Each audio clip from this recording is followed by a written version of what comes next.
The Future of Retail Pharmacy by Stephen Decknick. Retail pharmacy isn't what it used to be. Perhaps it never truly was, like the scenes of Andy Griffith in the fictional town of Mayberry. The reality is that fewer people are applying for job openings in these fast-paced, high-pressure work environments. Ones where every work order is customized to one unique patient. Although several people may receive the same identical drug, the insurance billing, prescriber, patient's name, doctor's instructions, and quantity dispensed are unique to each customer and prescription. When patients refuse to utilize tools like automatic refills, or their insurance company renders them ineligible for this service, such as New York State Medicaid, the result is numerous orders placed by telephone and in person. Often, many of these orders are desired quickly and arbitrarily promised within 15 minutes, regardless of the challenges experienced by the pharmacy team. With ever-declining insurance reimbursements and dwindling pools of job applicants, retail pharmacy must change or die. I see the future in offering less hands-on service, fewer pharmacy locations, lower-cost technicians and nurses giving vaccines, acute medicine needs only, and demand-oriented pricing. Instead of a cashier asking you, "Who are you picking up medicine for?" a kiosk will allow the customer to input their wishes, just like some fast food restaurants have now. Customers will select a vaccination or pickup for a given person by entering their name and date of birth and choosing an option. A choice to speak with a pharmacist will pull up a video call to a telemedicine provider. Phone calls to the pharmacy will be routed to a call center, and if the retail pharmacy must be contacted, the call center will do so by text message.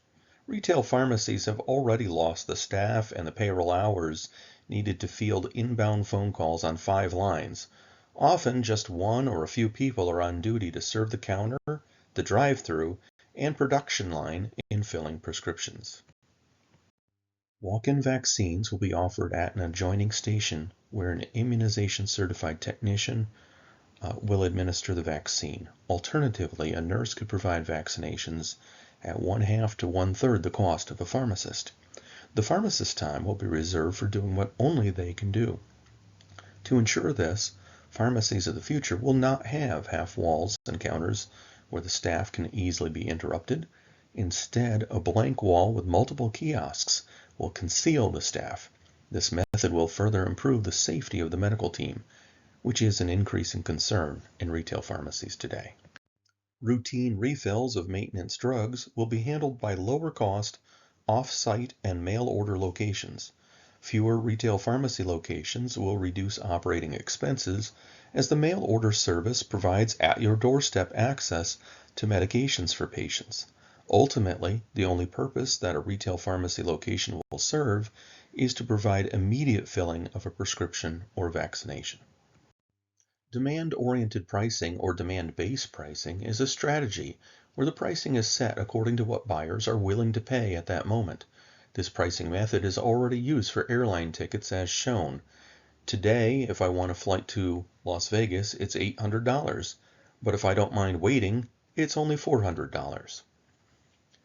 Prescriptions desired immediately, either within 15 minutes, 1 hour, or sometime later today, and vaccinations will use demand-based premiums to earn greater profits for retail pharmacies.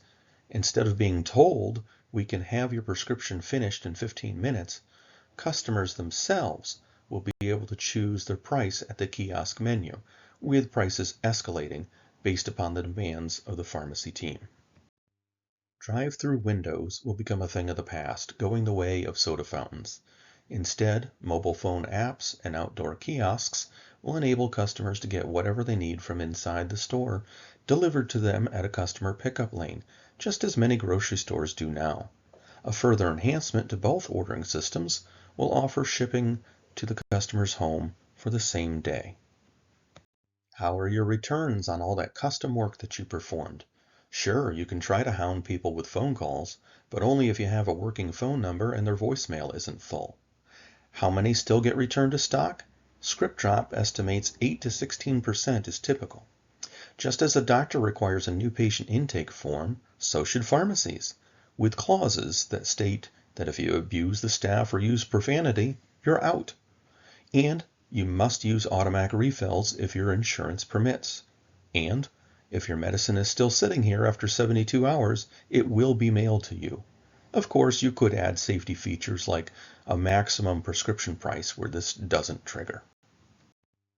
In the tumultuous world of business, sadly, too many pharmacy locations are closing.